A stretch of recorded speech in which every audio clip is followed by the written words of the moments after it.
welcome back to the third installment of Be a Better Game Master. My name's Barker, and I'd like to personally thank every single person who has subscribed on this channel over the past week. It's been awesome.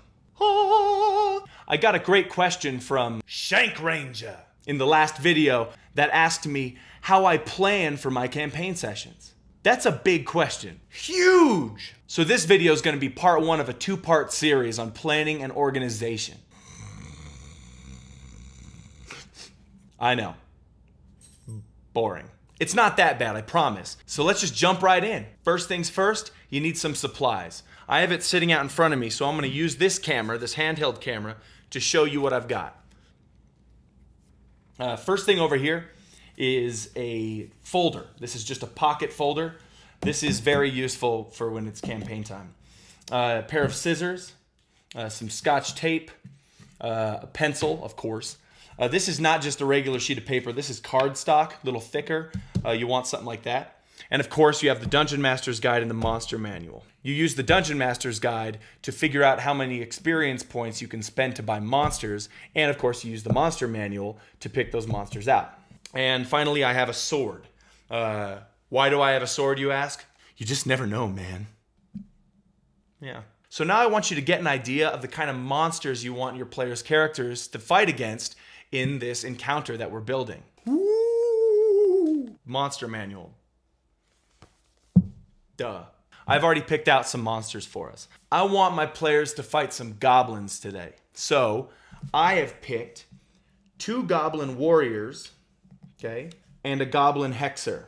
This will be a pretty easy encounter, but just for the sake of this video, let's get it done.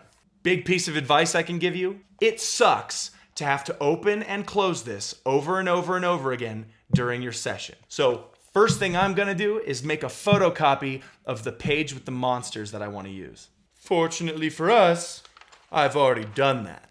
Now I want you to take the scissors and cut out the individual stat blocks of each monster. Let's do this. So here they are. Now I want to take my cardstock and tape these onto it. And here it is. You'll notice I put some space in between the 2 stat blocks.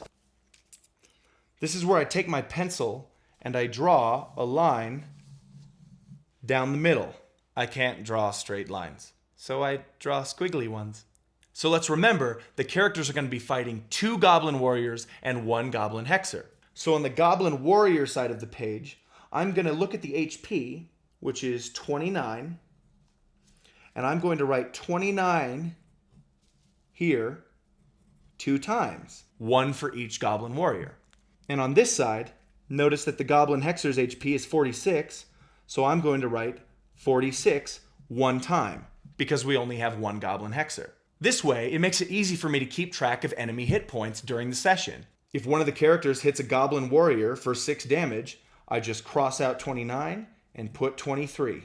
So at this point, you might be wondering, what's all the extra room for? This is the most important part of being a dungeon master. Encounters aren't just a bunch of enemies that are beat sticks standing in the way of your players as a roadblock just so they can have one single combat encounter in the middle of your story. No, your encounters should matter to the plot. So basically, all this extra space is just for notes. Here's some examples of what you can put in the blank space. Give the goblins names. Have one goblin call the other goblin by name during the encounter. Write it down. Make one of the goblins a girl. Are the goblins hiding an item? What is it?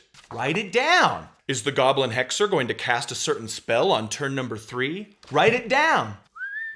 And last, but definitely not least, actually most important of all, if your players try to do something really cool during this encounter, write that down. Because further on down the road, when your players have already forgotten about this encounter, you can look back at your notes and bring your notes back into the campaign as plot. Keep it moving. Now what I want you to do is this. We're going to take the folder that we had, we're going to open it up, and we're going to take this encounter and put it in the left side of the folder. Why the left side, Barker? Because the left side is for all the encounters that you are pretty certain your players are going to come across during the session. Well, then what's the right side for? Well, let me tell you.